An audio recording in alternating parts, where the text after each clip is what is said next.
wabarakatuh. Izin nyimak. Tafadhol. Apa ini? Ya, lanjut. Apa enggak? Izin nyimak juga, Bu Rinda. Iya, saya sedikit lagi nih. Iya, sama-sama. Ahinawan Afwan, lanjut. Kok saya di-mute? Iya, tadi ada suara-suara keluarga soalnya. Mau saya sempurnakan. Jadi, kalau tadi bicara sola scriptura, ketika kita bicara tentang Biblos saja, itu kan juga terkait sama bahasa di luar daripada scriptura kan, daripada Biblos. Sejarah, nah tadi ditanya, sejarah apa nih yang ada di Biblos? Kita harus tahu sejarah itu apa dulu. Sejarah itu adalah kisah masa lalu yang tercatat. Karena ada juga kisah masa lalu yang nggak tercatat kan. Nah, sejarah itu ditulis gitu. Misalnya nih yang paling gampang, kelahiran Yesus misalnya. Itu kan sejarah. Ada tokoh-tokoh yang disebutkan di situ, ada orang-orang yang disebutkan di situ. Itu kan itu sejarah. Bahkan di sejarah itu kita bisa lihat tempatnya, ya kan? Sampai sekarang kan ada bahkan orang ke Yerusalem itu kan, itu namanya ziarah sejarah sebenarnya itu. Nah, sehingga kayak gini nih, menarik nih buat berhadapan sama teman-teman yang sola scriptura. Kalau mereka semata-mata cuman, pokoknya saya tahunya cuman yang ada di Biblos saja. Nah itu kayaknya memang, kalau saya ya pribadi, ya saya permisi lah. Kayaknya nggak bisa ngomong sama Anda gitu. Karena giliran kita akan mengangkat sumber yang kira-kira bisa melengkapi pandangan dan wawasan berpikir kita sudah diberhentikan dulu. Seperti ada katak, ada tempurungnya, kita sudah dibilang, udah ini kataknya saya masukin tempurung, udah nggak usah bahas yang di luar tempurung ya. Nah, kayak gitu. Itu sih kira pandang saya Bang Yohanes ya. Saya sholat dulu. Ya, lanjut. Ya, tadi saya udah jelasin sih sebenarnya. Ketika kita mengatakan sola scriptura, itu bukan berarti menutup diri terhadap dunia luar, kan gitu ya. Sola scriptura itu karena ada latar belakangnya. Jadi karena itu kan ada penjualan surat penghapusan dosa itu, sementara itu tidak tertulis di dalam Bible. Jadi jangan keluar dari apa yang tertulis, itu kan maksudnya begitu.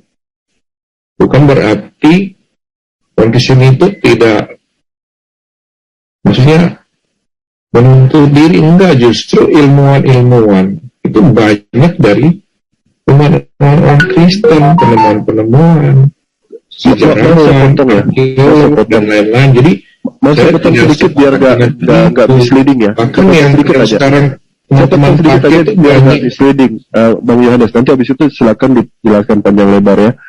Maksud saya gini loh, dari sisi pengambilan dalil, pengambilan hujah, sola scriptura itu bermakna apa menurut Bang Yohanes?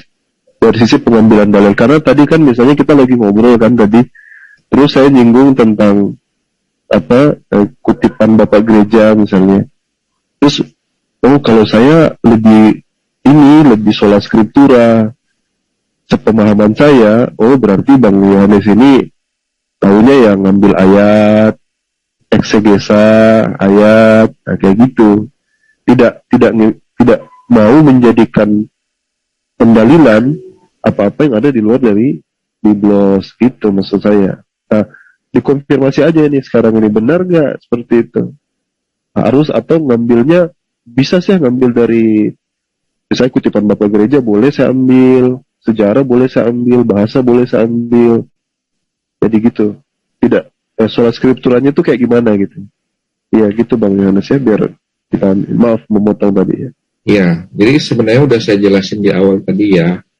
Jadi kenapa muncul ini, kan ini dihasilkan dari waktu reformasi gereja kan, mungkin sudah 500 tahun lebih ya. Jadi tadi udah saya sampaikan, ketika kita ngomong sola harus semuanya aja. Jadi waktu itu ada namanya sola gratia ya, atau hanya oleh anugerahnya oleh karena kasih karunia, ya, keselamatan atau dari Tuhan. Kemudian ada sola fide, artinya hanya oleh iman. Hanya oleh iman, bukan karena perbuatan baik, ya. Kemudian sola Kristus, artinya hanya oleh Kristus, ya, satu-satu perantara, ya, satu-satunya jalan. Lalu ada sola scriptura, artinya hanya kepada Bible, gitu ya, yang menjadi standar, begitu. Gitu. Lalu yang terakhir soli Deo Gloria, ya. Jadi semua kemuliaan hanya bagi Elohim.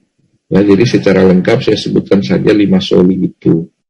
Nah, ketika kita bicara soli scriptura, artinya di dalam, sama seperti di teman-teman di Islam itu kan keimanannya didasarkan pada kitab sucinya, kan begitu, kepada Quran.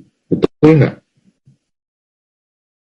Ketika misalnya, makanya saya bilang tadi, ketika misalnya ada sesuatu yang dilihat ada kontradiksi misalnya, mungkin belum didalami dengan baik, misalnya gitu ya. Itu ada kejadian seperti itu misalnya, pasti teman-teman kan tetap akan merefer kepada Quran dulu kan, akan mencari dulu. Ya kan, kurang lebih kan seperti itu. Nah, kalau di saya ya seperti itu, saya ketika teman-teman nanya, biasanya tanya tentang ketuhanan, maka saya pasti mencari dari Bible dulu. Cari dari Bible, kemudian setelah itu lihat dari referensi, ya, buku-buku sejarah, membandingkan dengan yang lain, dan makanya ada banyak tulisan, ya, di dalam Kristen itu banyak sekali tulisan-tulisan. Di Bible itu kan banyak sejarawan itu membuktikan ke sejarah-sejarahnya dari situ. Nah, seperti tadi saya sampaikan juga, ketika mengenai sola scriptura, maka apakah berarti saya menutup pikiran saya, open mind saya? Berarti apakah saya nggak boleh belajar tentang keimanan yang lain, tentang Islam misalnya, tentang Buddha, Hindu? Kan nggak seperti itu. Saya akan bertanya, apakah, misalnya nih contoh tadi saya kasih contoh, apakah sesembahan yang saya sembah itu sama yang disembah oleh orang Hindu, orang Buddha, atau orang agama Islam gitu ya? Karena kan yang monoteisme juga di dunia ini bukan cuma Islam aja, ada yang lain juga, ya, Zoroaster juga, ada masa apa, di Cina namanya Santiang kalau nggak salah, itu juga sama. Nah, di situ kita menguji, ya, dari masing-masing ajaran itu, pengajaran yang ada di dalam kitab suci masing-masing, kita menguji. Ya, itulah namanya manusia itu seperti itu. Jadi harus open mind, ya. Orang-orang barat tuh banyak kan gitu, open mind. Ya. Seperti kita mengasihkan fakta tadi, ya. Bro Kores ngasih fakta. Ya ayo kita cek sama-sama. Bahkan saya cek gitu tadi. Ini websitenya ada di mana nih? Saya trace dia, ya. Kemudian tulisan ini seberapa dalam gitu, sumbernya dari mana, siapa yang menulis, kita cek. Jadi penting bagi orang-orang yang meneliti, yang open mind itu harus attention to detail gitu ya. Jangan kita baru googling, ya, baru satu website dari mana belum dicek, ini sudah dijadikan referensi. Itu nggak boleh kayak begitu. Orang yang mau belajar kebenaran itu nggak boleh kayak begitu. Masa mendasarkan kebenaran kepada Google, kemudian kepada website yang kita belum tahu website itu dari mana. Nggak bisa kayak gitu. Harus dicek gitu loh. Jadi nah, itulah baru namanya kita berpikir kritis, berpikir ilmiah, kayak gitu, bro.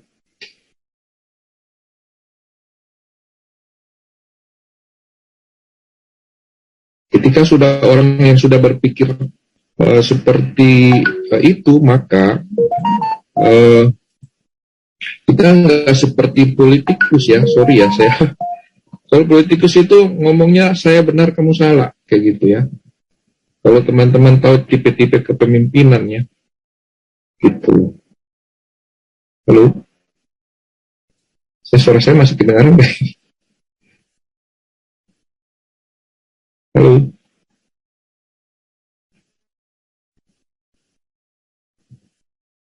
Jangan-jangan nggak kedengaran nih suara saya.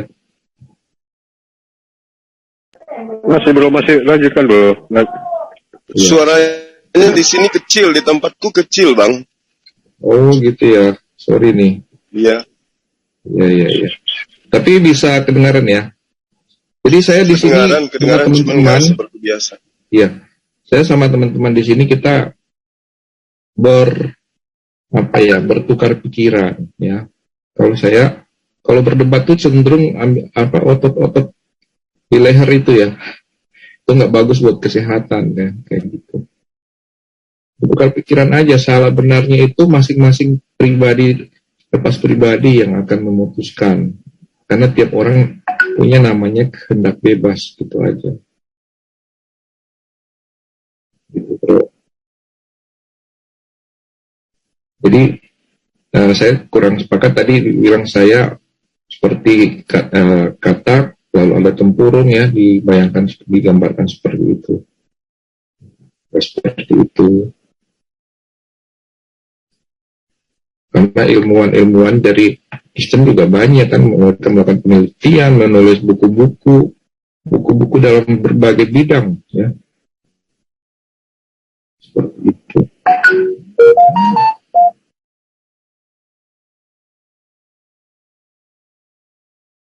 Silakan lanjut.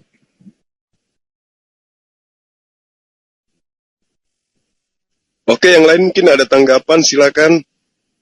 Tadi saya nggak nyimak dari awal soalnya. Silakan. Sama Gurunda. Saya juga nggak nyimak ini. Teman-teman yang lain. Dinda Kores mungkin. Pak Munir. Jadi enggak. Saya tadi ini membahas ini bang. Sorry ribut ya. Membahas penciptaan manusia menurut perspektif Al-Quran itu benar apa enggak gitu. Sesuai sains apa enggak gitu. Ya itu aja sih. Tapi bebas kok dari tadi.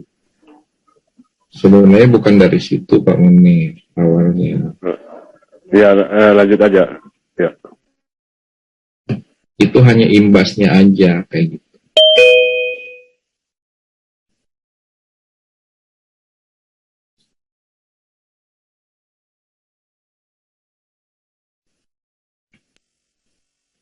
Iya, silakan dilanjutkan mungkin temanya atau diuraikan. Ini channel apa ya? Saya ada yang japri sih, siapa?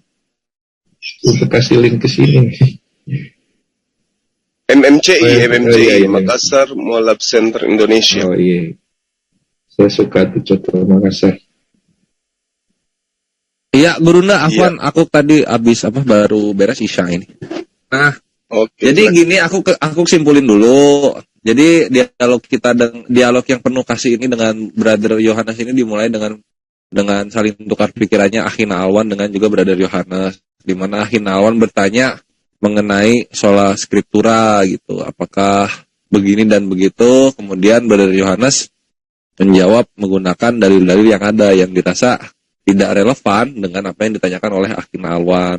Nah di situ aku pun masuk Gurunda karena semangat abis sholat maghrib, jadi semangat girohnya lagi meningkat. Nah di situ aku pun masuk terus ngebahas menyimpulkan karena melihat perdialogan dari antara Akhina Alwan dengan Brother Yohanes. Ini Brother Yohanes menjawab dengan dalil-dalil teologis karena tidak mengerti mengenai konsep bagaimana perumusan ketuhanan di dalam kekristenan yang ditanyakan oleh Akhina Alwan. Brother Yohanes nggak terima. Terus aku tes, coba tahu nggak ini dan ini. Nah ternyata Brother Yohanes juga menjawab, wah itu terlalu berlebihan.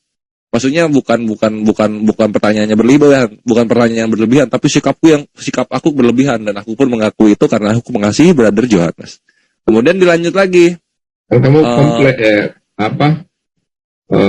mengklaim lebih pintar dari saya kan begitu. Iya, di situ nggak terima Brother Yohanes itu. Di situ aku pun jadi yang mempunyai jiwa muda yang berapi-api ini pun merasa salah di kemudian hari. Di kemudian waktu salah. Nah, habis itu lanjut ke apa ya tadi tuh? Terus akhirnya aku membuat sebuah statement Gurunda di mana Al-Qur'an ini cocok dengan sains. Contohnya adalah di mana di At-Thariq 5 ayat 7 itu membuktikan bahwasanya sperma itu awalnya dari tulang. Begitu Gurunda. Terbuktikan dengan sains dan Brother Yohanes pun sama-sama kita membaca salah satu website sains. Itu salah satu aja ya, karena ini masyhur beritanya bisa dilihat di web-web yang lain dan itu menceritakan hal yang sama. Penelitian itu terjadi di tahun 2006 sampai 2009.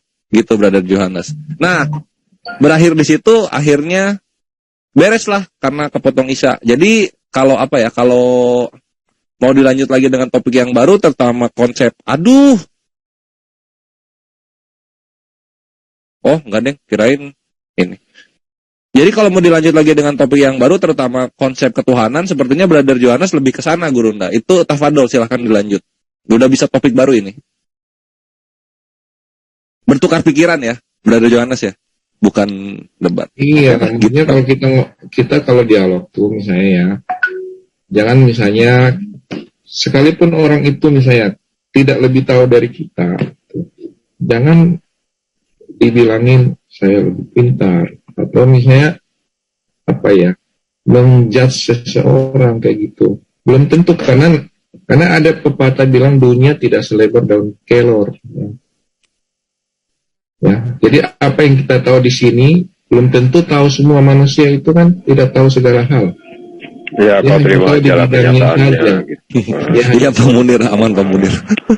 Nah, mungkin sekarang Brother Yohanes bisa menjelaskan apa yang akan ditanyakan oleh Gurunda. Tafadol Gurunda kami, sang penginjil jalanan.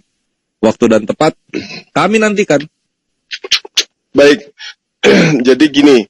Kalau menurut saya sih benar apa yang dikatakan oleh sahabat kita ya, bahwa pada saat kita berbicara mengenai agama, berarti kita lagi sedang mengakui diri kita berada pada posisi yang benar. Masing-masing kita berada pada koridor yang menurut kita yang kita imani, kita berada pada jalan yang sudah benar. Hanya saja terkadang baik Islam maupun Kristen itu menjadi Islam karena memang lahir dari keluarga Islam. Demikian juga Kristen menjadi Kristen karena lahir dari keluarga Kristen. Hebatnya kemudian adalah pencipta alam semesta itu memberikan kita akal untuk kemudian bisa menelaah sisi kebenaran. Sehingga tidak jarang kita melihat ada dari Islam berpindah keyakinan, ada dari Kristen juga berpindah keyakinan.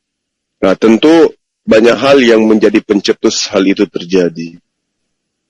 Nah, saya tertarik nih di dalam ajaran Islam terkait dengan Al-Quran sebagai kitab suci umat Islam.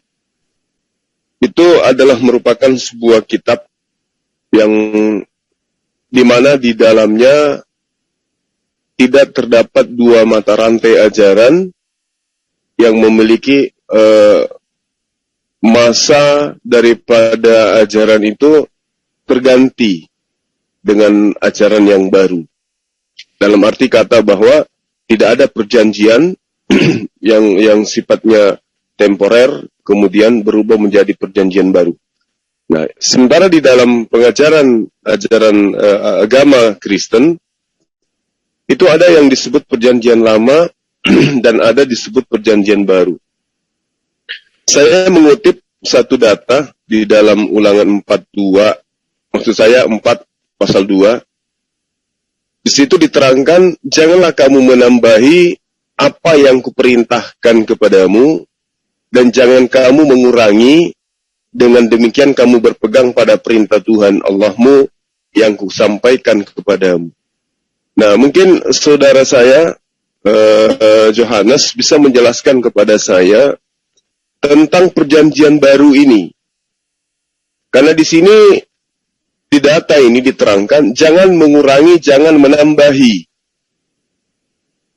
Nah, kemudian muncul kitab bernama Kitab Perjanjian Baru, di mana pemegang daripada perjanjian lama itu tidak mengimani perjanjian baru itu sebagai kitab suci.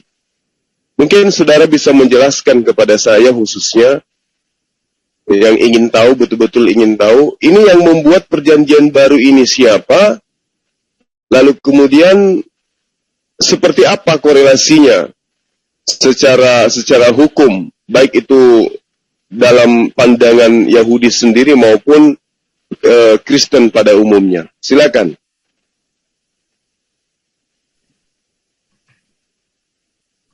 Ya, tadi diambilnya dari mana ayat? Ulangan 4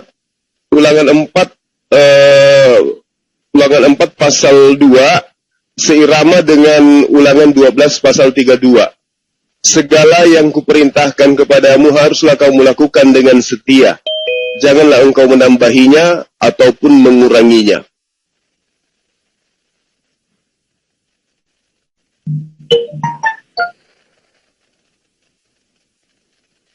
Ulangan 4 ayat 2 ya.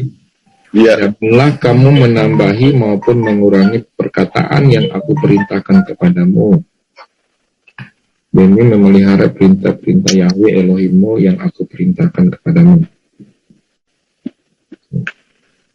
Ini tentang apa? Musa ya kepada Israel ya.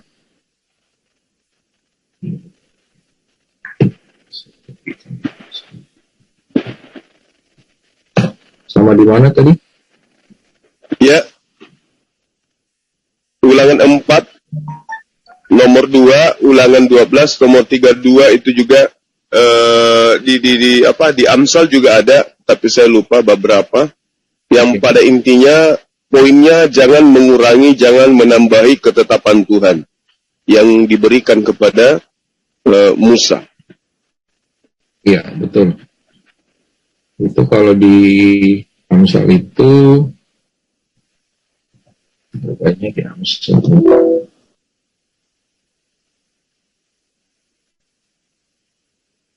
Banyak sih kalau Amsal ini.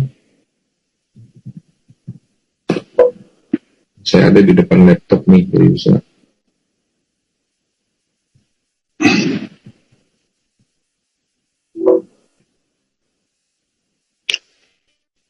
Ya. Terus terkait dengan ayat itu apa yang mau disampaikan gitu?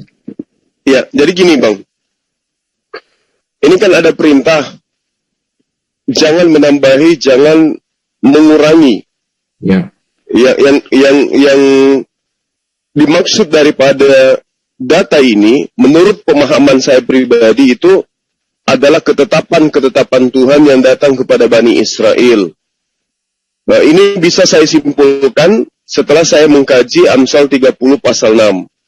Jangan menambahi firman-Nya supaya engkau tidak ditegurnya dan supaya engkau tidak dianggap sebagai pendusta.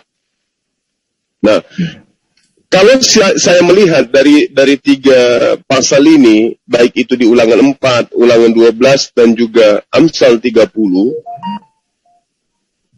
lalu kemudian saya melihat daripada kitabnya sahabat Kristen, yang usianya ribuan tahun setelah kitabnya Nabi Musa, ketetapan-ketetapan Tuhan yang ada di dalam perjanjian lama itu kemudian berubah secara frontal, di mana ketetapan Tuhan yang datang kepada Bani Israel oleh Paulus itu disebut sebagai sebuah kutukan.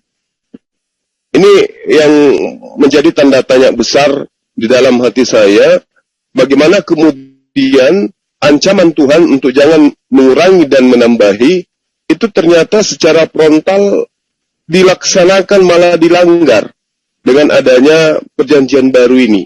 Nah, mungkin dari sahabat saya bisa memahamkan saya bahwa pemahaman saya ini keliru. Sebenarnya perjanjian baru itu tidak menambah dan tidak mengurangi. Silakan. Iya, sebelum mengatakan itu mungkin perlu dijelaskan dulu mana yang ditambahi, mana yang dikurangi. Oke, kalau saya diizinkan boleh Bang? Ya, silakan. Baik. Jadi gini, sepintas saya melihat bagaimana kemudian ajaran yang dianut oleh sahabat-sahabat Kristen hari ini itu sangat bertentangan dengan ajaran yang ada di dalam perjanjian lama.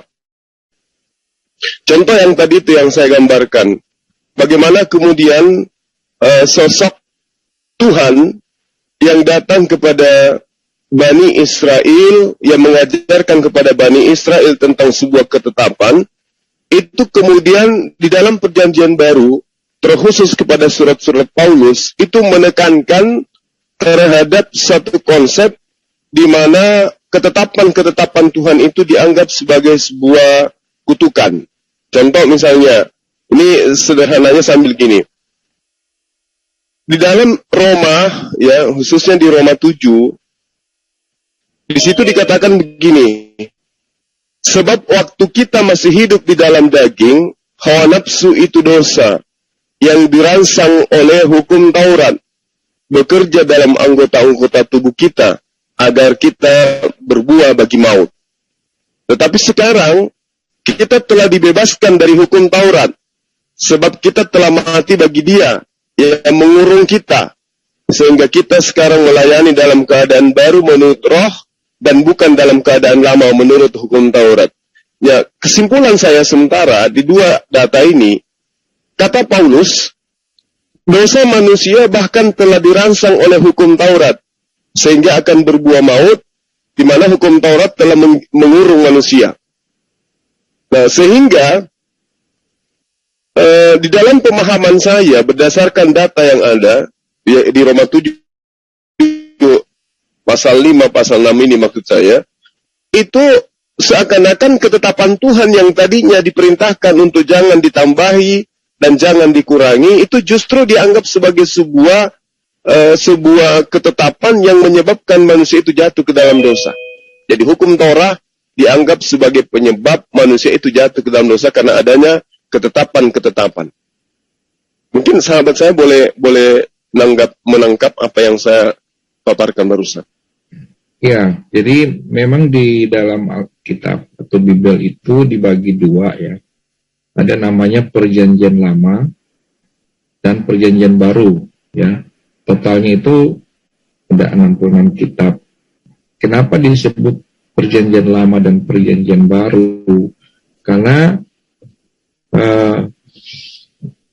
Yesus sendiri mengatakan, mungkin di dalam Yeremia 31 ayat 31 ya, itu sudah disebutkan juga, bahwa lihatlah hari-hari itu tiba, firman Yahweh, bahwa aku akan mengikat suatu perjanjian baru dengan keluarga Israel dan dengan keluarga Yehuda. Perjanjian baru ini adalah perjanjian ketika Yesus mengatakan, inilah darahku, darah perjanjian baru yang dicurahkan bagi banyak orang.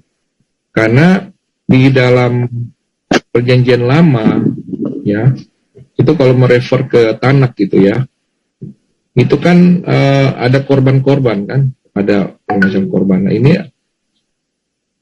saya lanjutkan dulu ya tentang perjanjian baru. Kemudian juga disebutkan, ya Yesus sendiri mengatakan, inilah darahku, darah perjanjian baru yang dicurahkan bagi banyak orang. Kemudian di dalam disebutkan juga di 2 Korintus 3 ayat 6 yang telah memampukan kami menjadi pelayan perjanjian baru, sebuah perjanjian yang tidak berupa tulisan, melainkan berupa roh. Karena tulisan mematikan tetapi roh menghidupkan. Kemudian di Ibrani 8:8, sebab setelah ditemukan kesalahan pada umatnya, Tuhan berfirman, lihatlah akan datang waktunya aku akan mengadakan perjanjian baru dengan kaum Israel dan dengan kaum Yehuda. Jadi Yesus itu membawa perjanjian yang baru ya. Kenapa Paulus sering mengatakan hukum Taurat itu membawa kematian? Karena tidak ada yang orang Israel itu yang dapat melaksanakan hukum Taurat itu secara sempurna. Karena di dalam hukum Taurat itu kan banyak sekali ya. Itu melanggar satu, melanggar semua. Begitu. Jadi kalau misalnya dikatakan menambahi, mengurangi, itu dalam hal apa dulu gitu ya. Karena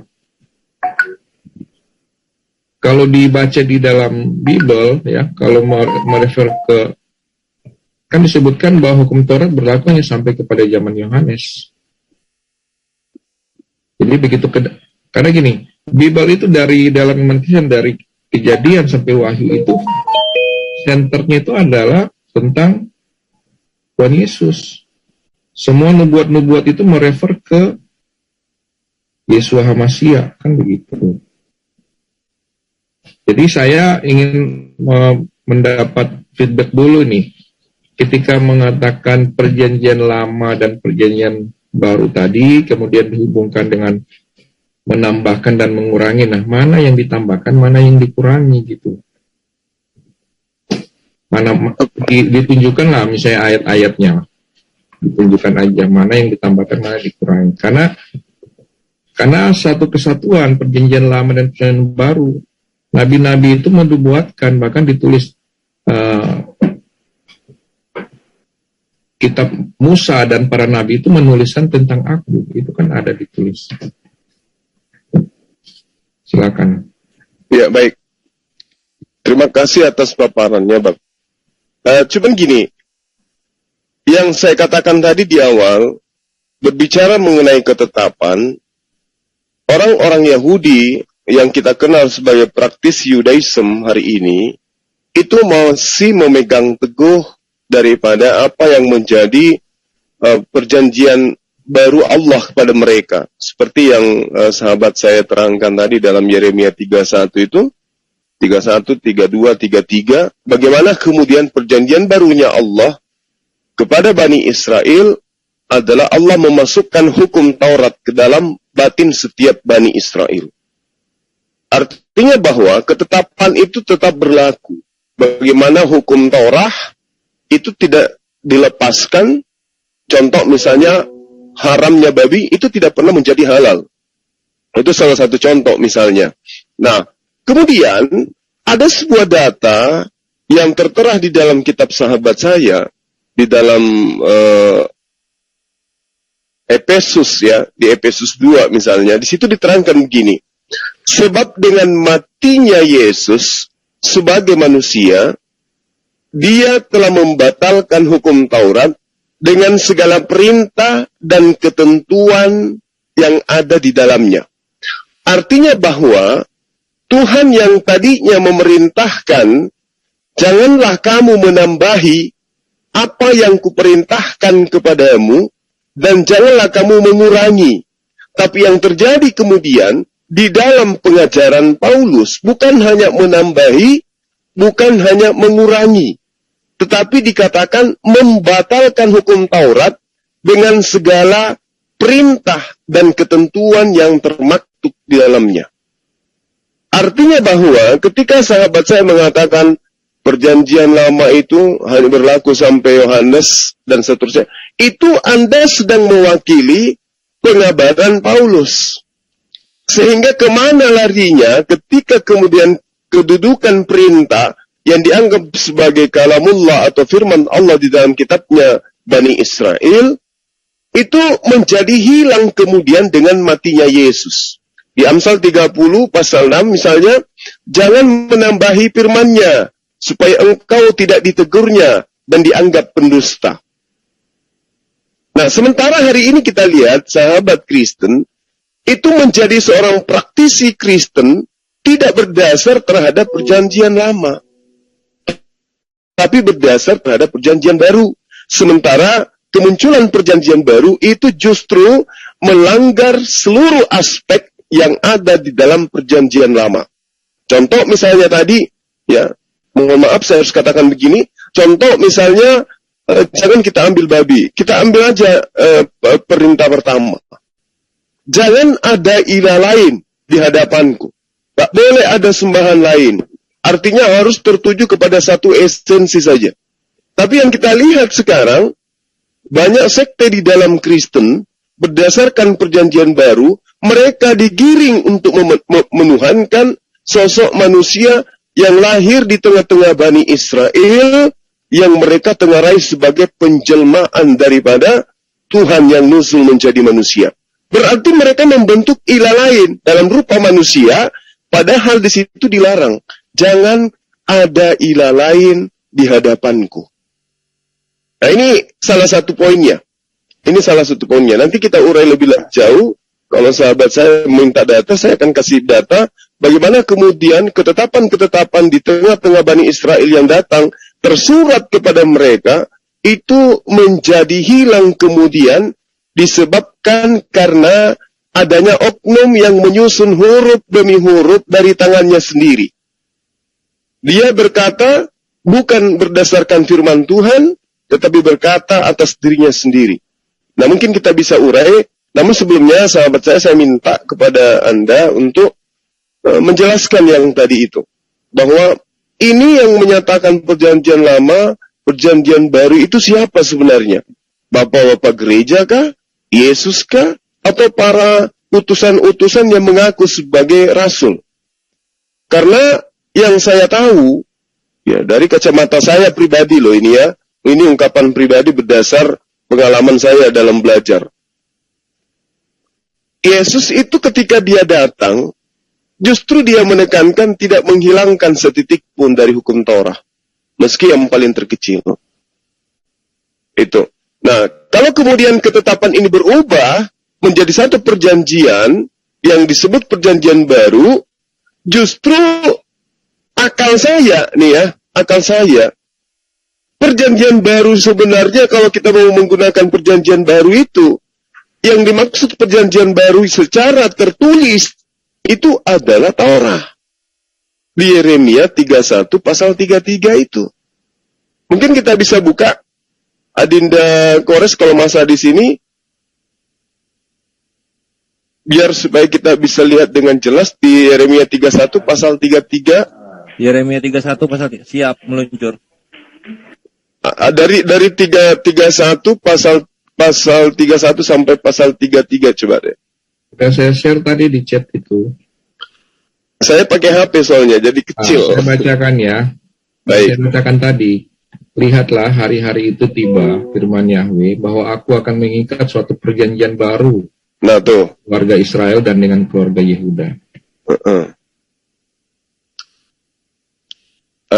Yeremia 31 pasal 33, maksud saya nomor 33, nomor 31, 32, 33 dari bab 31 itu.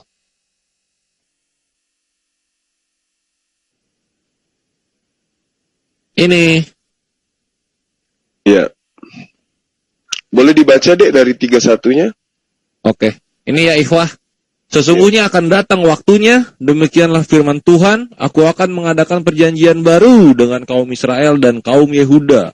Bukan seperti perjanjian yang telah kuadakan dengan nenek moyang mereka, pada waktu aku memegang tangan mereka untuk membawa mereka keluar dari tanah Mesir. Perjanjianku itu telah mereka ingkari, meski aku menjadi Tuhan yang berkuasa atas mereka. Demikianlah firman Tuhan. Tetapi beginilah perjanjian yang kuadakan dengan kaum Israel. Sesudah waktu itu, demikianlah firman Tuhan. Aku akan menaruh Tauratku dalam batin mereka dan menuliskannya dalam hati mereka, maka aku akan menjadi ilah mereka dan mereka akan menjadi umatku. Sekian. Nah ini pemahaman saya, makasih deh. Ini pemahaman saya, perjanjian baru itu justru hukum Taurat. Tapi yang muncul kemudian di sahabat Kristen, perjanjian baru itu adalah terkutuknya hukum Taurat. Dan kutukan Taurat itu kemudian dibebaskan kepada Kristen dengan matinya Yesus di tiang salib. Gitu loh. Saya tidak bisa mengurai kata per kata untuk supaya sahabat saya ngerti, tapi paling tidak poinnya di situ. Bahwa perjanjian baru Tuhan dengan Bani Israel itu adalah hukum Taurat. Nah, perjanjian baru Kristen ini dari mana? Siapa yang buat? Dan adakah firman Tuhannya Abraham, Ishak, dan Yakub tentang perjanjian barunya Kristen ini? Silakan. Ya, baik. Makasih, Bang Suma ya. Jadi pertama kita harus tahu dulu perjanjian lama itu yang mana yang dimaksud ya.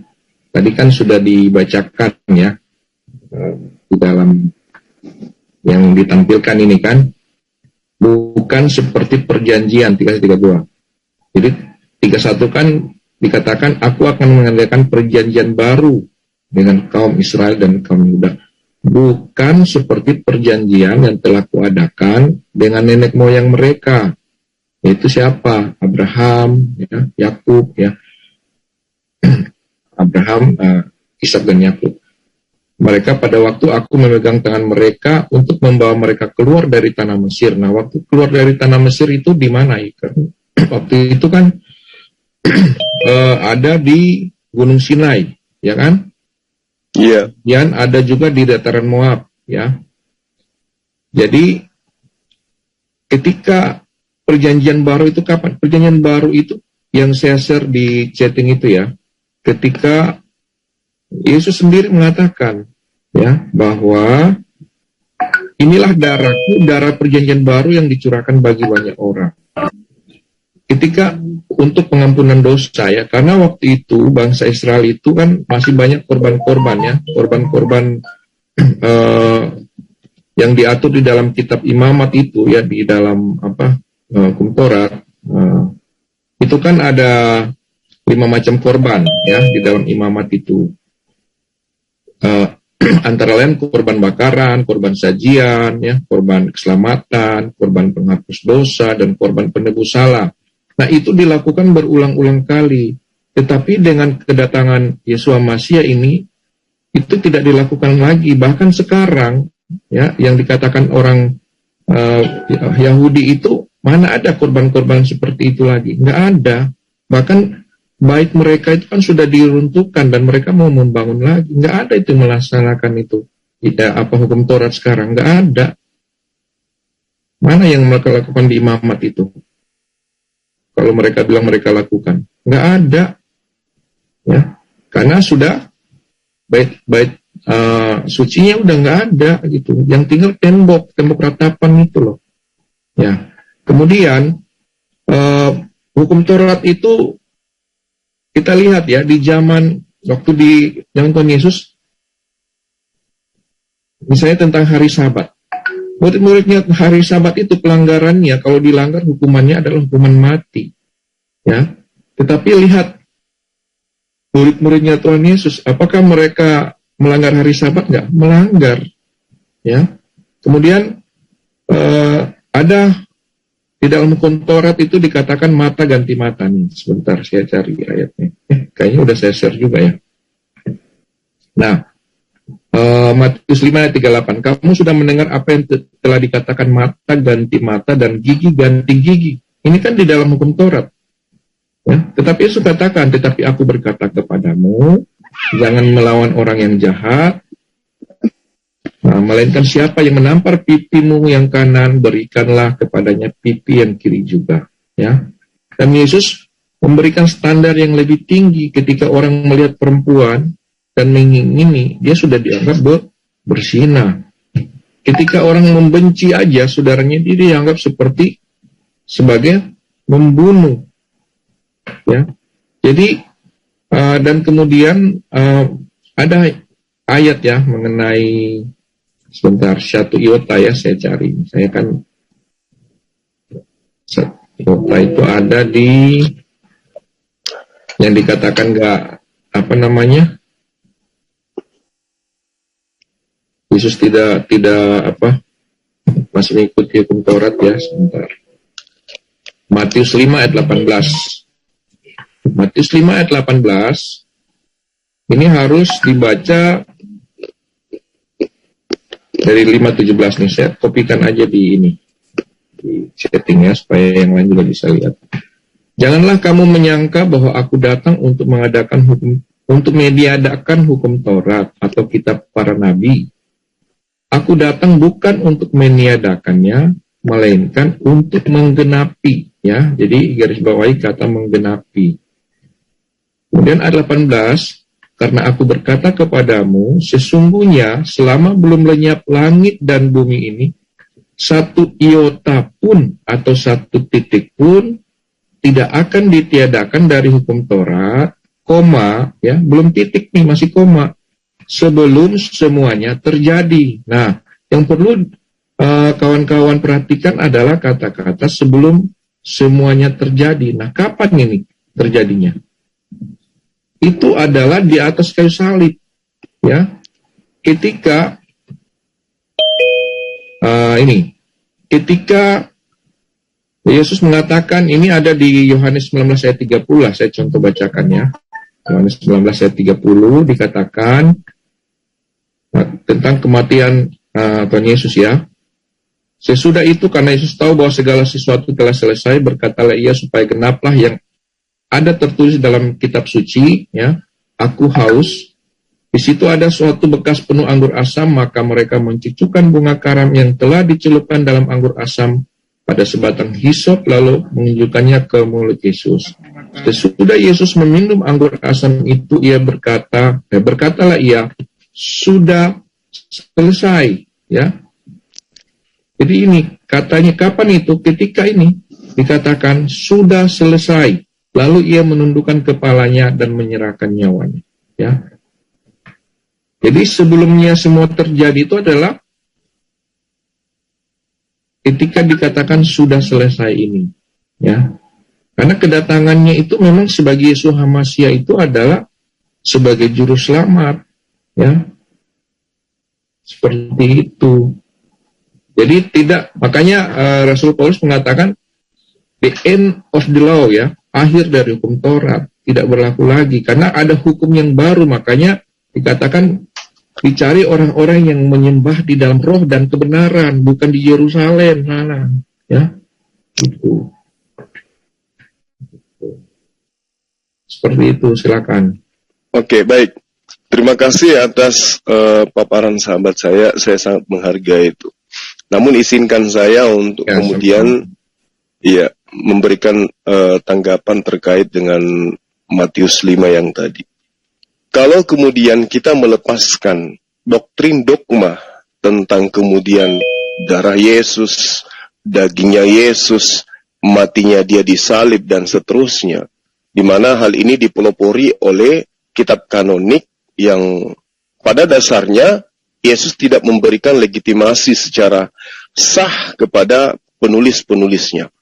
Nah begini, kembali ke dalam Matius 17, Matius 15, nomor 17 maksud saya, di situ diterangkan begini, janganlah kamu menyangka bahwa aku datang meniadakan hukum Taurat atau kitab para nabi. Aku datang bukan untuk meniadakannya, melainkan untuk menggenapinya. Menggenapi di sini maksudnya melengkapi, menyempurnakan. Di data 18-nya diterangkan, karena aku berkata kepadamu, sesungguhnya selama belum lenyap langit dan bumi ini, sebelum lenyap langit dan bumi ini, satu iota atau satu titik pun tidak akan ditiadakan dari hukum Taurat sebelum semuanya terjadi. Nah, semuanya terjadi itu maksudnya apa? Bukan terjadi di salib, mati di salib, bangkit hari ketiga, bukan. Tapi semua terjadi itu langit dan bumi itu lenyap. Sebelum langit dan bumi lenyap, semua itu tidak boleh dihilangkan meski yang paling terkecil. Makanya dikatakan bahwa karena siapa yang meniadakan salah satu perintah hukum Taurat, sekalipun yang paling kecil, lalu mengajarkannya demikian kepada orang lain, maka ia akan menduduki tempat yang paling terendah di dalam kerajaan Tuhan. Ini poinnya. Makanya kemudian, kalau ini adalah sabda Yesus, Yesus mengambil bumi dan langit belum lenyap, tidak boleh dihilangkan. Andai saja yang dimaksud di sini sebelum penyaliban dan seterusnya, maka Yesus tidak akan mengatakan sebelum langit dan bumi ini lenyap. Yesus akan mengatakan, sesungguhnya sebelum saya mati di salib, satu iota dan satu titik pun tidak akan ditiadakan dari hukum Taurat. Kenapa? Tidak ada dasar pijakannya Yesus kemudian takut mengatakan, sebelum saya mati, maka semua hukum Taurat tidak boleh dihilangkan. Tapi itu tidak Yesus utarakan. Yesus mengatakan sesungguhnya selama belum lenyap langit dan bumi ini, satu iota dan satu titik pun tidak akan ditiadakan dari hukum Taurat. Kembali kepada ketetapan yang tadi, di Amsal yang saya maksud tadi, janganlah menambahi firman-Nya supaya engkau tidak ditegurnya dan tidak dianggap sebagai pendusta. Nah, kembali kepada Yeremia yang tadi. Yeremia 31. Kalau kita melihat di data nomor selanjutnya, di bab 31 ini di Yeremia, di situ Tuhan mengatakan, Dan tidak usah lagi orang mengajar sesamanya atau mengajar saudaranya dengan mengatakan kenallah Tuhan. Sebab mereka semua besar, kecil akan mengenal aku. Demikianlah firman Tuhan. Nah ini firman Tuhan. Bukan tulisan Lukas, Markus, dan seterusnya. Tetapi ini firman Tuhan katanya.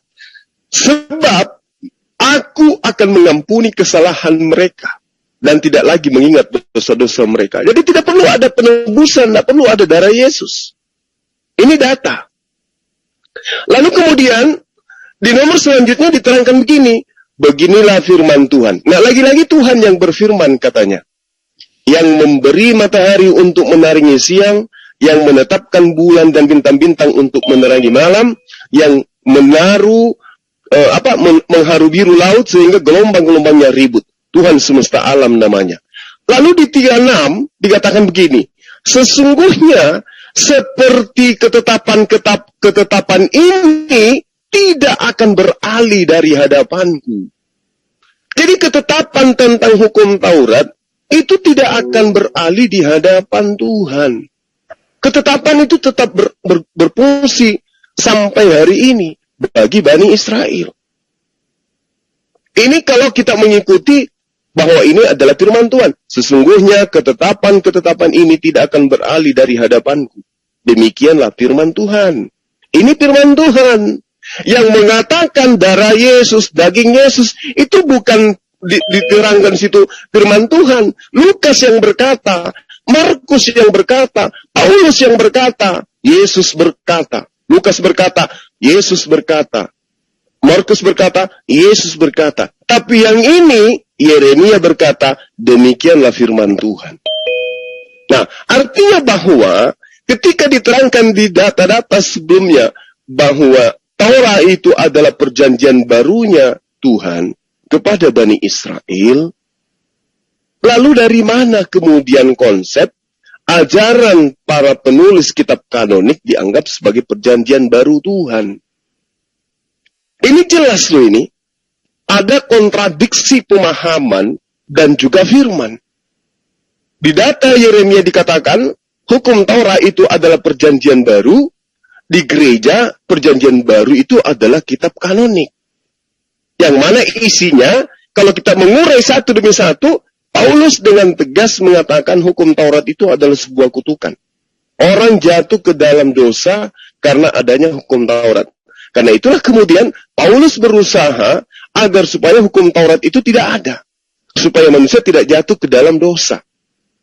Nah, adapun perbuatan-perbuatan yang tidak berkesesuaian dengan akal logika, itu kemudian bisa diampuni dengan hukum kasih. Menerima Yesus sebagai pengganti atau penggenap daripada hukum Tuhan yang datang kepada Bani Israel. Saya ingin menyatakan begini. Paulus mengatakan bahwa hukum Taurat adalah kuasa dosa dan merupakan bisa atau sengat maut. 1 Korintus 15 pasal 56, Paulus mengatakan begini. Sengat maut adalah dosa dan kuasa dosa adalah hukum Taurat. Sehingga hukum Taurat ini harus dimatikan. Karena kalau tidak dimatikan, maka aturan-aturan Tuhan itu masih mengikat manusia. Dan kalau manusia masih diikat oleh aturan-aturan, maka manusia akan semakin ramai jatuh ke dalam dosa. Karena itulah hukum Taurat ini harus dibinasakan, diganti dengan hukum kasih. Hukum Taurat ini harus dimusnahkan dengan cara ada yang menjadi tumbal di atas tiang salib. Itu poinnya sebenarnya. Karena itulah kemudian ketetapan-ketetapan Tuhan di dalam kitabnya Bani Israel itu tidak lagi dijalankan oleh sahabat Kristen. Semuanya memuncak dalam dua konsep ajaran. Apa itu? Kasihi Tuhanmu, kasihi musuhmu. Hanya itu aja. Hanya itu aja. Nah, di dalam Roma 7 pasal 7, pasal 8 dan pasal 9, itu diterangkan begini. Jika demikian, apakah yang hendak dikatakan? Apakah hukum Taurat itu dosa? Sekali-kali tidak. Sebaliknya, justru oleh hukum Taurat, aku telah mengenal dosa. Karena aku juga tidak tahu apa itu keinginan, kalau hukum Taurat tidak mengatakan, jangan mengingini. Coba. Jadi karena adanya aturan dari hukum Taurat, Sehingga yang tadinya keinginan manusiawi itu dihitung menjadi sebuah dosa. Contoh, ingin melakukan persetubuhan dengan lawan jenis. Dianggap dosa karena adanya ketentuan. Jangan berzina, jangan mengingini. Karena adanya ketetapan-ketetapan itu, maka yang mengingini dan yang melakukan dianggap dosa. Dulu sebelum ada itu, melakukan itu tidak dianggap dosa.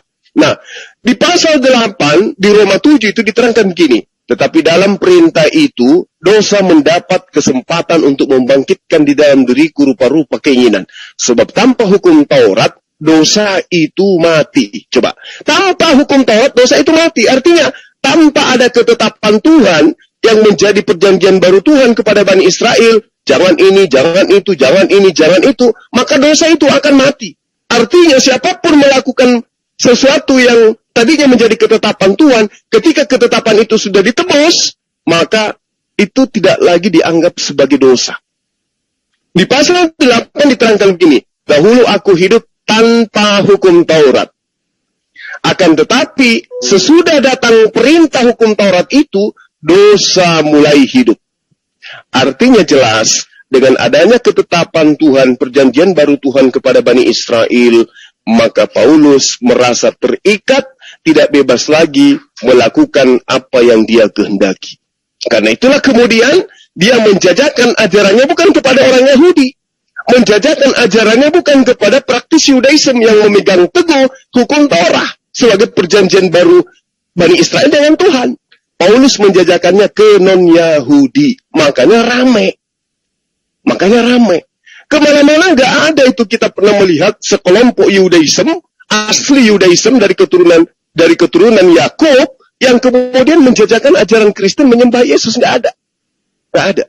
Yang ada adalah orang Eropa, orang Romawi, orang Yunani, orang Inggris, orang Belanda, Portugis, dan semua yang kita sebut non-Yahudi itulah yang mengajarkan kemudian konsep ini.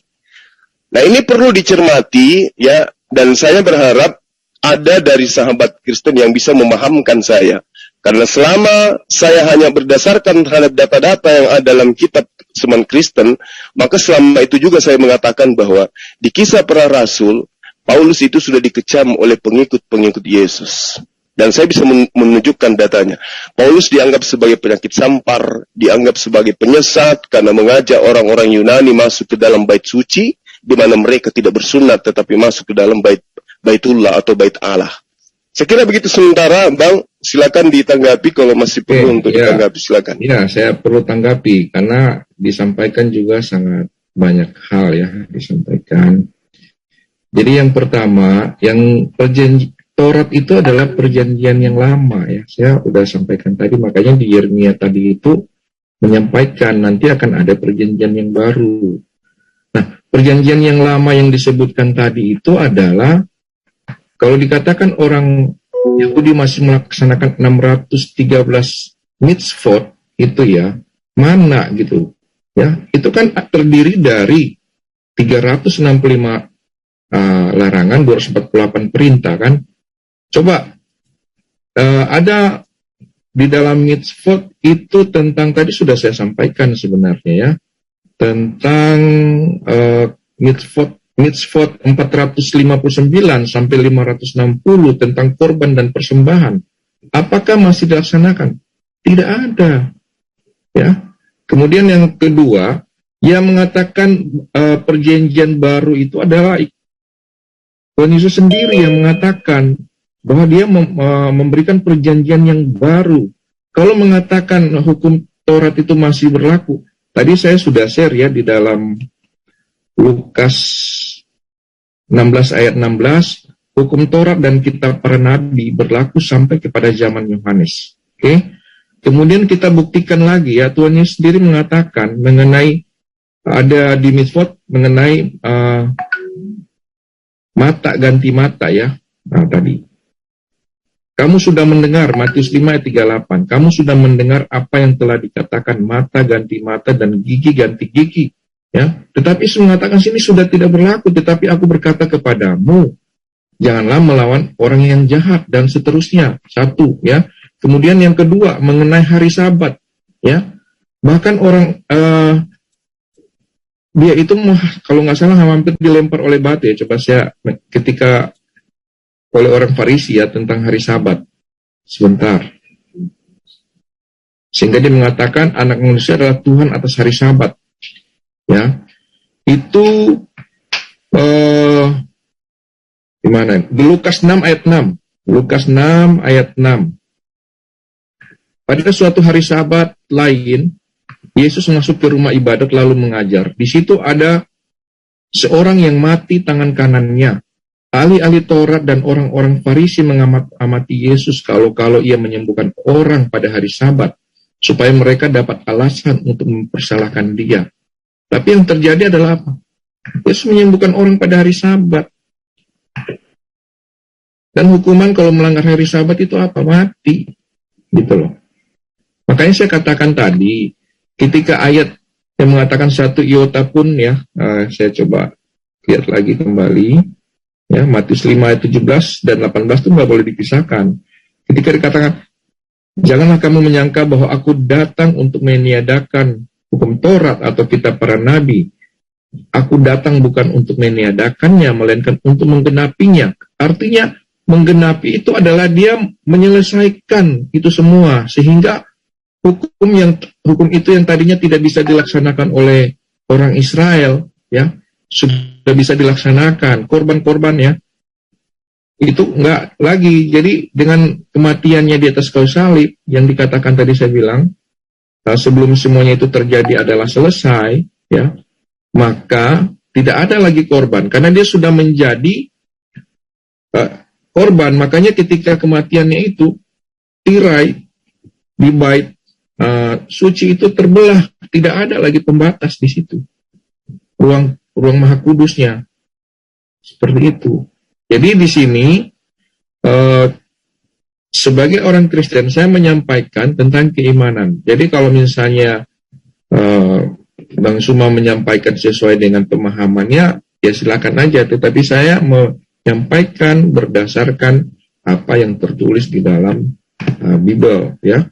Bible jelas mengatakan nanti di Yeremia 31 akan ada perjanjian yang baru. Nah, perjanjian yang baru yang mana? Nah, yang dikatakan oleh Yesus. Kalau masih dikatakan mengenai hukum Taurat, itu perjanjian yang lama. Ya. Kemudian hukum Taurat dan kitab para nabi sudah dikatakan berlaku sampai zaman Yohanes saja. Karena di masa Yesus hidup itu, lihatlah ya, mengenai hari Sabat, mengenai mata ganti mata dan lain-lain ya. Kalau teman-teman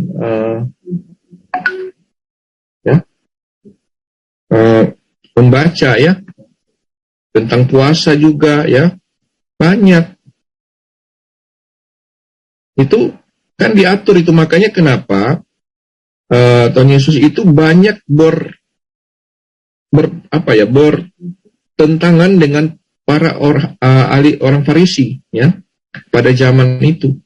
Bahkan mati di kayu salib karena apa? Dianggap menghujat kan gitu. Karena mengatakan dia sebagai anak Elohim, menyamakan dirinya dengan Elohim. Itulah sebab dia disalib. Silakan. Oke, makasih Bang, makasih ilmunya. Jadi gini, kalau kemudian sahabat saya ini mengatakan perjanjian barunya Allah itulah yang disebut dengan kitabnya Kristen hari ini, maka coba kita urai, ya saya mengurai, Abang coba nanti luruskan kalau saya keliru. Dalam Yeremia 31 pasal 32 itu, bukan seperti perjanjian yang kuadakan dengan nenek moyang mereka pada waktu aku memegang tangan mereka untuk membawa mereka keluar dari tanah Mesir. Perjanjianku itu telah mereka ingkari. Ini perjanjian lama. Perjanjianku itu, berarti Tuhan sudah punya perjanjian. Dan perjanjian lama itu diingkari. Nah, sementara di pasal 31 diterangkan, sesungguhnya akan datang waktunya. Demikianlah firman Tuhan, aku akan mengadakan perjanjian baru. Jadi tadi perjanjian lama sudah diingkari. Saya sedikit boleh nggak? Silakan. Nah, perjanjian yang lama di sini, ya, atau itu yang mana? Perjanjian lamanya itu yang disebutkan oleh Tuhan kepada Bani Israel di data Yeremia ini, itu tentang bagaimana kemudian Tuhan menyatakan diri kepada Israel lalu kemudian Tuhan menyelamatkan mereka dari perbudakan Mesir. Nah, di dalam perjanjian ini, Tuhan mengajarkan kepada Musa agar mereka, Bani Israel yang sudah dibebaskan dari perbudakan ini, menyembah hanya kepada Tuhan. Tetapi ternyata mereka ingkar. Mereka membuat patung berupa patung lembu yang dari emas di tengah-tengah Harun. Itu perjanjian lama yang mereka tidak perjanjiannya dengan Tuhan yang mereka ingkari. Bu, saya pengen tahu dulu di ayat 32 ini sambil TikTok aja lah. Bukan seperti perjanjian yang telah kuadakan dengan nenek moyang mereka. Ya. Ketika itu perjanjian yang diadakan itu adalah apa? Perjanjian dengan siapa? Di Gunung Sinai itu kan pada waktu membawa mereka keluar dari tanah Mesir, itu hukum Taurat. Ya, itu perjanjian yang 631 mitzvot tadi kan, itu adalah perjanjian yang lama. Kan jelas dikatakan Yeremia 31 ayat 32. Bukan seperti itu perjanjian, yang telah kuadakan dengan nenek moyang mereka pada waktu aku memegang tangan mereka untuk membawa mereka keluar dari tanah Mesir. Ya, betul. Jadi perjanjian yang lama itu adalah 613 mitzvot itu. Ya, itu eksegesis ya, itu adalah merupakan penafsiran. Tetapi yang pasti di sini ini kan jelas nih. Ini jelas. Bukan seperti perjanjian. Allah berjanji kepada mereka untuk membebaskan Bani Israel dari perbudakan Mesir. Dan itu ditunaikan oleh Tuhan dengan membawa mereka keluar dari tanah Mesir. Itu loh. Nah, kemudian apapun modelnya perjanjian lama itu, perjanjian barunya itu dinyatakan kemudian di pasal 33. Tetapi beginilah perjanjian yang kuadakan dengan kaum Israel sesudah waktu itu. Sesudah waktu itu artinya sesudah perjanjian yang telah mereka ingkari. Demikianlah firman Tuhan. Aku akan menaruh Tauratku dalam batin mereka dan menuliskan dalam hati mereka, maka aku akan menjadi Allah mereka dan mereka akan menjadi umatku. Ini perjanjian barunya. Ini sangat terang benderang. Ya, perjanjian barunya itu adalah menaruh Taurat di dalam batin Bani Israel. Ya. Jadi Tuhan menaruh hukumnya ke dalam batin mereka, di dalam loh hati mereka, bukan yang tertulis. Ya, menulis dalam hati mereka. Ya, terserah. Ketika yang pasti mengatakan kamu harus lahir baru, itulah maksudnya. Dilahirkan dari roh. Makanya itu penafsiran dari kitab kanonik. Yang pasti di sini yang dimaksud dengan menaruh Taurat berarti hukum Taurat. Ini hukum Taurat ini jelas ini. Yang ditaruh di dalam batin setiap Bani Israel bahkan dituliskan itu adalah Taurat. Perintah, ketetapan. Kalau dibaca dengan baik, itu hukum Taurat itu yang ditulis di Yeremia 31 ayat 32, yaitu perjanjian dengan mereka pada waktu membawa mereka keluar dari tanah Mesir. Dan dikatakan perjanjian itu mereka ingkari karena tidak ada orang Yahudi itu melaksanakan hukum Taurat secara sempurna, tidak ada, karena melanggar satu, melanggar semua gitu. Itulah di dalam Yeremia 31 ayat 32, makanya di Yeremia 31 ayat 31 ya, Tuhan mengatakan ya akan mengadakan perjanjian yang baru, di mana perjanjian yang baru itu adalah Tuhan menaruh ya hukumnya di dalam batin mereka ya, menuliskan di dalam hati mereka, bukan yang tertulis seperti itu. Ya, itu boleh baru, ya. Boleh sahabat saya asumsikan begitu, akan boleh mengajar ya kepada umatnya. Boleh Anda asumsikan begitu, tapi di pasal 36-nya itu nggak bisa kita bohongi. Di situ dikatakan, sesungguhnya seperti ketetapan-ketetapan ini tidak akan beralih dari hadapanku. Ketetapan yang dimaksud di sini apa? Hukum Taurat. Berarti kalau di tadinya yang sahabat di ayat mana? Yang di ayat mana tadi itu? Di pasal 36, di bab 31 ayat selanjutnya, nomor selanjutnya. Ini kan ketetapan-ketetapan. Ketetapan apa yang dimaksud? Ketetapan bukan ketetapan surah Lukas. Markus, Matius, surah Paulus, bukan. Tapi yang dimaksud di sini adalah yang dituliskan di dalam batin Bani Israel. Apa itu? Hukum Taurat.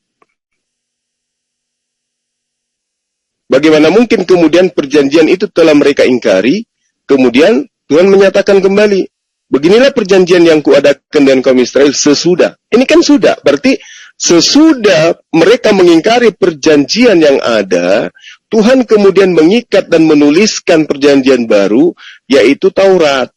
Nah, di ayat selanjutnya, di nomor selanjutnya diterangkan, sesungguhnya seperti ketetapan-ketetapan ini tidak akan beralih dari hadapanku. Nah, terkait dengan yang sahabat saya terangkan tadi, tentang ketetapan yang ada 300 sekian itu memang betul. 613. Ya, 613 itu memang benar. Tetapi kita juga harus mengakui kondisi daripada orang Israel pada masa itu.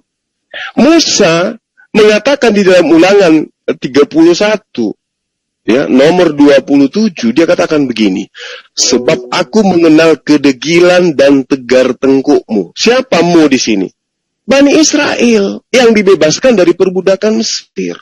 Sedangkan sekarang, aku masih hidup bersama-sama dengan kalian. Kamu sudah menunjukkan kedegilanmu terhadap Tuhan. Terlebih lagi nanti sesudah aku mati.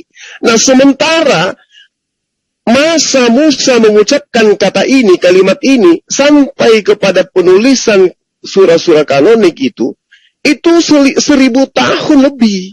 Ada yang mengatakan 1700 sampai 1900 tahun. Yang kalau orang-orang Israel ini masa Musa aja sudah disebut sebagai bangsa tegar tengkuk, bagaimana kemudian pada masa Yesus? Makanya ketika Yesus datang mengajarkan kepada mereka, mengajak mereka kembali kepada hukum Taurat, Yesus dikacangin. Yesus tidak dianggap, ditolak, bahkan dilaporkan dia, diadukan ke pengadilan, diadukan kepada kekaisaran Romawi, agar supaya dieksekusi.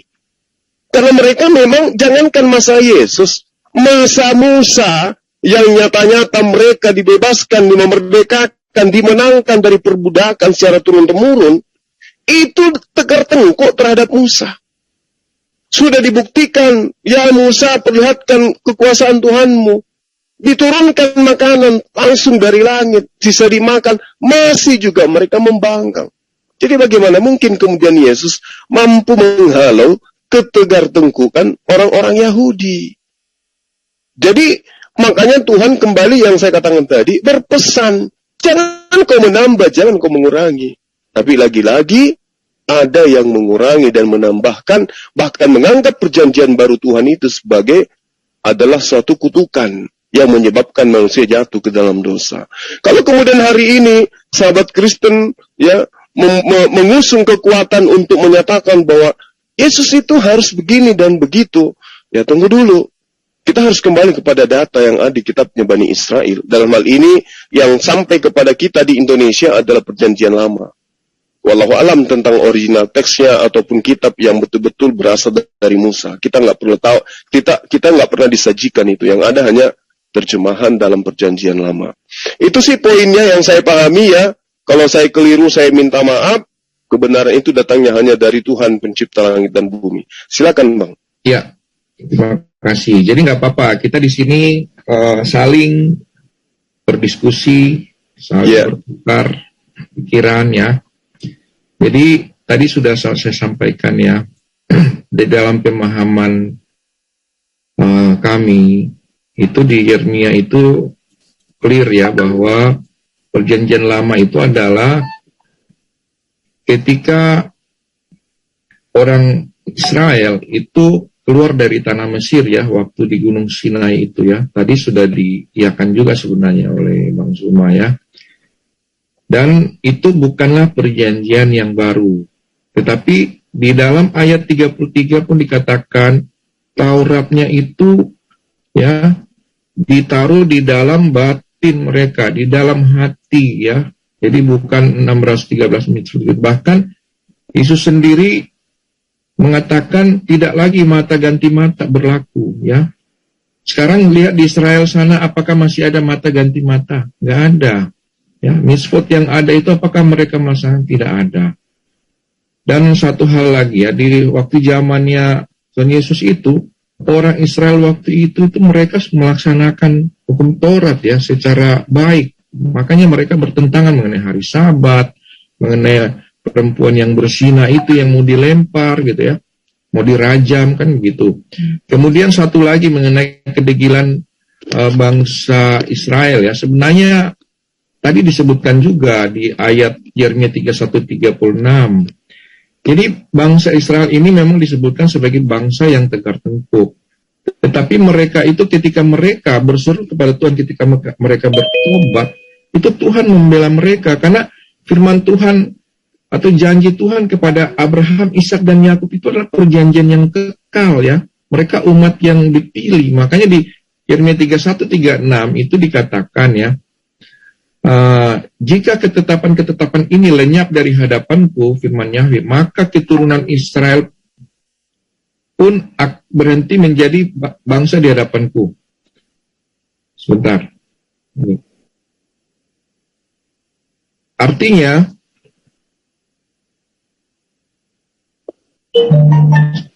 Yeremia 31:36, sesungguhnya seperti ketetapan-ketetapan ini tidak akan beralih dari hadapanku, demikianlah firman Tuhan, demikianlah keturunan Israel juga tidak akan berhenti menjadi bangsa di hadapanku untuk sepanjang waktu. Ya, jadi keturunan Israel ini tidak akan berhenti. Ya, seperti itu ya. Jadi tegar tengkuknya mereka itu bukan berarti lalu Tuhan menolak mereka, karena perjanjian kekal antara Tuhan dengan Abraham, Ishak dan Yakub itu kan ada untuk keturunan-keturunannya. Mereka diberikan Tuhan itu menaruh ya firman itu diberikan melalui bangsa mereka supaya tersebar ke seluruh bangsa seperti itu. Ya, jadi dalam hal ini nggak apa-apa, Bang Suma ya, Ustaz Suma. Kita berbeda pendapat, gak apa-apa. Silakan nanti para viewer atau penonton yang menilainya sendiri ya. Karena saya menyampaikan sesuai dengan keinginan saya.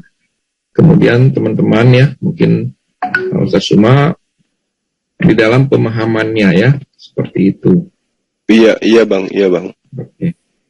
Oke. Mungkin ada tambahan dari teman-teman yang lain mungkin? Ya, silakan.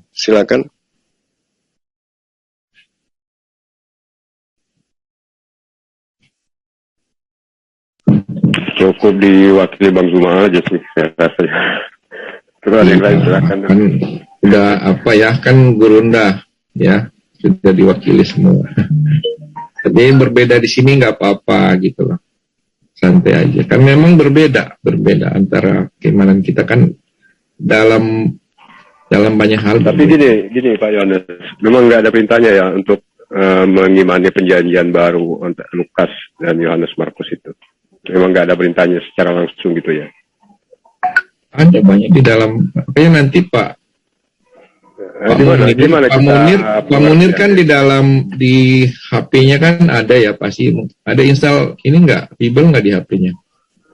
Iya, maksudnya ada nggak di perjanjian lama itu yang menerangkan secara langsung bahwasannya perjanjian baru yang dimaksud Anda tadi itu memang merujuk kepada kitab Lukas, Yohanes, Markus itu. Jadi gini, orang Yahudi pun tahu di dalam perjanjian lama itu kan banyak nubuat ya. Makanya sampai sekarang itu mereka masih menantikan Hamasia, Mesias ya. Hamasia yang mereka nantikan sampai sekarang. Tapi buat orang Kristen itu sudah datang. Yang sama, kalau orang Kristen menantikan kedatangan yang kedua ya, Yesus Hamasia, kedatangannya sebagai raja, sebagai hakim yang adil. Mereka seharusnya menantikan sebagai yang pertama kedatangan. Nah, itu membuktikan bahwasanya Yahudi waktu terjadi penyaliban Yesus itu bukan dalam rangka mereka itu memang meyakini bahwa Yesus itu ingin menebus dosa. Di situ aja kan Yahudi nggak percaya bahwa yang datang itu memang dalam rangka ingin menebus dosa. Kalau gitu kan, seharusnya di situ aja Anda harus ini gitu kan, bertanya-tanya gitu, apakah benar gitu. Jadi menurut Pak Munir, kedatangan Hamasya buat orang Yahudi itu untuk apa? Gini, menurut keyakinan Islam, karena apa? Karena Yesus itu diutus untuk meluruskan kitab Nabi Musa yang ya tanda kutip diselewengkan lah gitu oleh para rabi-rabi gitu kan. Makanya di situ Yesus terjadi perdebatan kan antara pendeta. Kalau di dalam keyakinan Islam kan pendeta Sanhedrin itu telah merubah kitab Taurat itu menjadi Talmud gitu. Nah, lalu disitulah Yesus selalu membantah pendeta Sanhedrin itu. Akhirnya kemudian Yesus ini kalau dibiarin tekor kita kan gitu. Nah, akhirnya dibuatlah cerita gitu kan, dimulai dari Nabi Adam mewariskan dosa, lalu nanti diceritakan bahwa Tuhan akan menjelma jadi manusia untuk menebus dosa. Dibuatlah cerita-cerita seperti itu. Kalau menurut para ulama lah gitu kan yang aku dengar gitu. Nah, dari situlah Yesus dikejar dan mengembara ke mana kan, sampai akhirnya dia disalibkan gitu.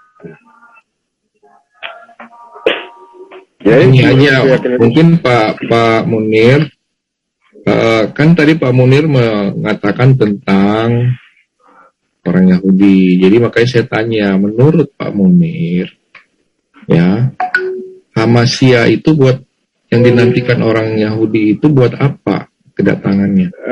Gini, Yahudi menantikan Hamasya itu sebenarnya itu kalau dalam keyakinan Islam yang ditunggu Yahudi itu adalah Dajjal. Karena apa? Dajjal itu tidak akan turun sebelum kota mereka itu menghijau dengan apa? Dengan pohon gorkot. Ya, artinya di sini Pak Munir. Pak Munir belum menjawab pertanyaan saya. Ya kan? Ya. Pak Munir menjawab menurut kacamata iman Pak Munir, kan begitu. Makanya saya bertanya tadi. Menurut Pak Munir, orang-orang Yahudi menantikan kedatangan Hamasya itu sebagai apa? Iya, Anda jangan bertanya ke Pak Munir, harusnya Anda karena Pak Munir mengarahkannya ke situ, gitu loh. Coba jelaskan. Karena Pak Munir mengarahkannya ke situ. Coba jelaskan, enggak. Coba jelaskan Hamasya itu untuk itu untuk apa? Karena arti Hamasya itu apa? Karena arti kan kalau di Islam itu kan Isa al-Masih itu kan sudah berbeda pengertian. Dalam hal ini kita sudah berbeda, teman-teman. Ya, jadi menurut dalam hal pengajaran kita sudah berbeda, jadi jangan dipaksakan yang berbeda terus dijadikan sama gitu loh. Jadi kesimpulannya gini Pak Anas ya, kesimpulannya gini, Yahudi jangan itu menghakimi. Sebenarnya yang ditunggu yang itu berbeda. adalah Dajjal. Nasrani yang ditunggu itu adalah Yesus, yaitu Tuhan. Sedangkan Islam yang ditunggu itu Al-Mahdi atau Yesus yang akan berperang bersama Yahudi, bersama Imam Mahdi nanti. Dan ini juga ya Pak Munir, saya mau kasih tahu di zamannya Yesus Hamasya ya, waktu zaman Yesus di waktu itu ya, ke Romawi, orang Yahudi waktu itu masih melaksanakan hukum Taurat.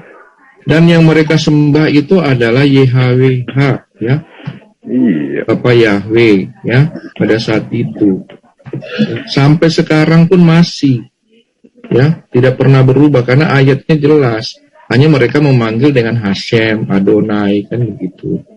Iya, artinya mereka tidak ada satupun yang meyakini bahwa Yesus itu adalah Tuhan yang ingin menebus dosa. Pakat. Lanjut kalau ada yang lain, kalau ada yang mau ditambahkan. Gak apa-apa, berbeda itu biasa lah. Iya, kan memang perbedaannya di situ. Karena gini loh, apa yang ditulis di Al-Quran dengan yang di dalam pemahaman ini kan juga ada yang berbeda. Gitu. Saya juga menghargai kok apa yang diyakini kawan-kawan. Santai aja. Enggak, menurut Kita bukan dalam Anda, teman-teman bukan benar. dalam rangka menghakimi saya di sini karena kita berbeda keyakinan ya.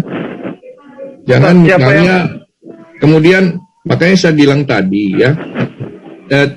Saya share ke teman-teman ya, cara orang berpikir itu, thinking style-nya itu kita bisa membagi. Ada namanya kultus ya, pemimpin kultus, saya selalu benar. Kalau seorang politikus ya, dia akan mengatakan, kamu salah, kami yang benar. Mereka salah, kami benar. Ada yang bilang, kamu semua salah. Atau kamu Kebenaran dalam bentuk apa berpikirlah. itu, Pak Yohanes? Maka cara berpikir orang ini saya kan share. Belajar dulu ya, belajar Saya dulu. share. Ya, Anda sama. terlalu kita bersuudzon. sama-sama belajar. Ya, jangan Kebenaran dari sudut pandang mana dulu Anda bicara. ya masing-masing. Ketika menuntut kebenarannya Bapak, terus Bapak memaksakan kebenaran Bapak ke saya, nggak bisa. Rasional itu penting, Pak Ya. Yohanes. Ya sama, saya juga pakai rasional. Jadi ketika Bapak mengatakan itu seolah-olah saya nggak menggunakan rasionalis saya. Sampai di sini udah paham. Makanya saya sharekan tentang thinking styles ya. Thinking style lagi. Iya. Karena Bapak belum belajar Pak tentang cara Oke, berpikir ya. lu mau Orang-orang belajar itu apa? melakukan Maksudnya? penelitian bagaimana orang-orang itu caranya dia berpikir ya. Makanya cara orang kepemimpinan pun itu kan bermacam-macam polanya. Orang memapping itu semua Pak. Kita jangan Sudah paham Sangat juga ini itu loh. masalah pola kepemimpinan belajar kamu jelaskan, belajar sudah itu ya paham. Pak. Saya Masalah menghargai dijelaskan aku udah apapun paham, yang bro. disampaikan orang ya, sampaikan orang. Jangan langsung seperti apa ya, masuk didengar langsung ditentang kayak gitu. Itu kan mana ya? Terlalu banyak muter-muter kamu dari tadi Yohanes. Ya, buat kamu, saya nggak Gak mau- usah lah berpidato. Ya, terus buat apa dialog sekarang kalau begitu? Kalau Bapak memang nggak mau dengar, ya udah nggak usah. Bapak Main logika aja, aja, kan? jangan main logika. Kalau Bapak nggak mau dengar, ya diskusi saya dengan Ustadz Suma, ya udah Bapak tinggalkan aja roomnya. Enggak, kita bicara Kalau rasional dan Bapak logika punya kehendak aja bebas, mainnya. punya pilihan. Saya punya rasional juga, Pak. Oke, rasionalnya apa? Hah? Rasional apa yang Bapak mau ini? Pertanyaannya rasionalnya apa dulu? Rasionalnya Sekarang saya tanya, Bapak mau ngomong rasional itu konteksnya apa dulu, gitu loh. rasional Kristen itu Tuhan turun ke bumi, disiksa, dibunuh, itu rasional. Saya nggak perlu membalas yang seperti itulah, santai aja, ya. Oke. Artinya Udah banyak kok dengan gitu, tadi di chat juga banyak yang nulis-nulis kayak gitu, santai aja. Oh iya, Ya. kita juga Bapak tidak santai, dalam bro. kapasitas ya, tidak dalam Kapasitas keilmuan kita berbeda, menghakimi bro. Saya, ya, keimanan itu pribadi Pak, itu Ya, hak keimanan asasi pribadi, tapi logika privasi juga digunakan masing-masing. sebelum menyatakan keimanan. Itulah namanya iman, makanya Bapak belajar. Iya, keimanan dulu. itu penting, Apa tapi itu memang harus iman? menggunakan akal sehat, bro. Sekarang gini ya, saya tanya, Bapak percaya mujizat nggak? Kalau Bapak ngomong-ngomong akal sehat terus dari tadi, Bapak percaya mujizat atau tidak? Mujizat tuh bener ada kok. Nah Siapa itu tidak- kalau tidak mujizat ada. bisa masuk di dalam akal sehatnya Bapak nggak? Oh jelas ada, rasional itu. Oh, mana rasionalnya mujizat? Apa yang mau ditanyakan? Iya, rasional mujizat itu dulu. apa? Saya tanya mujizat dulu, definisinya aja dulu deh mujizat nih. Saya ini orangnya berpikir rasional kok. Kalau sekarang kita bilang Bapak rasional, mujizat itu apa ya? Jangan ketawa. Lah ya iya. Ya mujizat itu apa? Saya tanya. Pak, cek aja di KBBI, mujizat itu apa? Kita cek sama-sama. Coba, mujizat itu apa? Mujizat. Saya tanya Bapak. Apa yang ditanyakan? Ya kan, saya tanya, Bapak kan bilang rasional, saya tanya, mujizat itu apa? Iya, Anda sebelum saya bertanya sama Anda, mujizat itu terkait masalah mujizat, rasionalitas itu apa dulu? Silakan aja Bapak jelasin. Loh, saya kan sama Anda dulu. Enggak, Bapak jelasin aja mujizat itu apa. Iya, Kan sebelum ngomongnya saya rasional. ngomong tentang mujizat itu apa? Ngomongnya Anda saya bertanya, rasional rasionalitas itu apa sekarang. dulu? Ya. Kan kita mau ngomong rasional, katanya berarti kan harus masuk akal, katanya kan gitu, logika. Oh ya jelas. Seperti mujizat itu ya Pak, seperti misalnya yang rasional mungkin menurut Bapak kayak kalau batu dilempar ke atas jatuh ke tanah gitu maksudnya.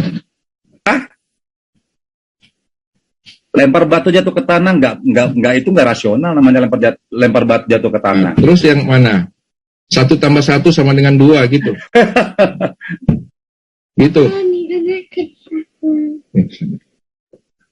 Kalau Anda sudah menyatakan Ini loh, Pak. saya dilempar Sekarang- batu, saya jatuh ke tanah, itu adalah bukan rasionalitas namanya.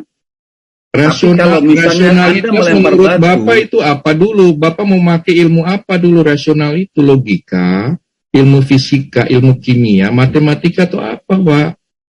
Lah ya itu loh, tuh kita buktikan. Saya tanya Apa? Bapak rasionalitasnya Bapak itu menurut ilmu apa? Logika, ya, silogisme, ilmu Logika biologi, bisa, oke. ilmu kimia, ilmu fisika atau Fisika apa? boleh, oke.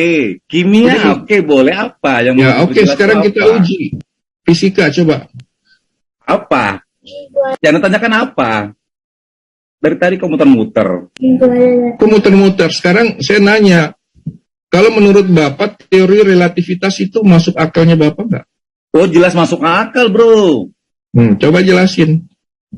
Itu nanti ada tema berikutnya aja ya bro ya. Nah, Itu terkait Gini batas aja lah, waktunya gini aja atau Pak. Tadi energi saya masa nanya ke operasi Bapak, sekunder. saya bertanya ke Bapak, mujizat itu apa? Lah itu sudah dijawab tuh. Mujizat itu Kan kelebihan Bapak dari bilang manusia yang dijadikan Tuhan. Selesai. rasionalitas saya ya, pakai rasio. Rasio itu apa rasio?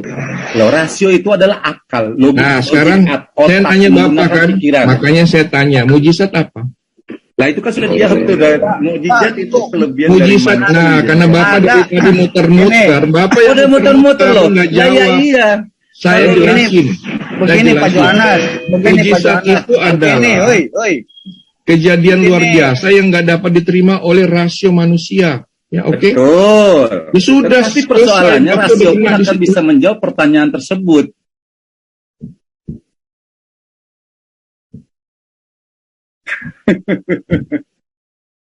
Ya nanti yang lain nilai aja lah. Bapak bilang saya, ya Bapak bilang Yang kamu menilai, saya tanya Bapak percaya mujizat? yang kamu menilai. Loh ya salah iya kok. percaya. It's okay, no Udah lah, problem. Pak. Udah lah, nggak usah muter-muter sama saya. Yang Pak. muter-muter Saya dari orangnya tadi to the point, Anda, Pak. Pak Johannes. Nggak seperti itu. Nggak lari dia lari. Logika menurut Aneh. itu mana? Logika Anda tuh nggak nyambung, bro. Pak, logika Bapak itu kalau dibawa ke luar angkasa itu udah nggak masuk akal lagi. Oh ya iya, karena luar angkasa itu Makanya ada saya ruangan bilang, waktu, bro. ya. Belajar lagi ya bro ya. Rasio manusia itu berdasarkan apa? Ya udahlah, Bapak kan ya gitulah merasa pintar nggak apa-apa lah. Saya ngalah aja.